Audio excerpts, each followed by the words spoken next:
l'image qui habille la ville de plus en plus devient dynamique. À savoir qu'on voit quand même apparaître depuis quelques années des écrans dans les villes, pas simplement des affiches ou des images statiques. On voit des écrans de télévision maintenant dans les métros, on en voit dans les boutiques, on en voit dans les centres commerciaux, on voit de plus en plus de l'image animée, et ce qu'on voit apparaître aussi de plus en plus, c'est de l'image interactive. Donc c'est un plan interactif d'un centre commercial, ça va être un plan interactif du métro, ça va être des outils permettant d'interagir avec une boutique pour en savoir plus sur les produits qui sont dans la boutique.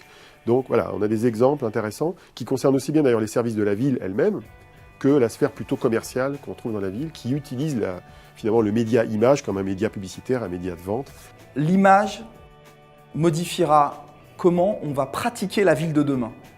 Et c'est une affirmation, on le voit dans des événements comme Futur en scène dans le cadre de CAF Digital, du pôle de compétitivité, où là on va voir comment l'environnement, l'urbanisme, l'architecture va être modifié pour faire que l'homme soit dans ces images. On y est déjà. Vous voyez la ville de Tokyo, on est déjà dans dans l'outrance des images, on en a dans tous les sens. Mais aujourd'hui, je pense que maîtriser en fait ces technologies qui vont nous amener une nouvelle information, une nouvelle communication, c'est principal, quoi. Je pense que l'image doit être aussi se développer dans les territoires en termes de langage, donc d'échange, de dialogue, donc d'éléments de compréhension. Et si on a envie de vivre mieux et tous ensemble, je pense que l'image peut être un facteur de cohérence et d'unité.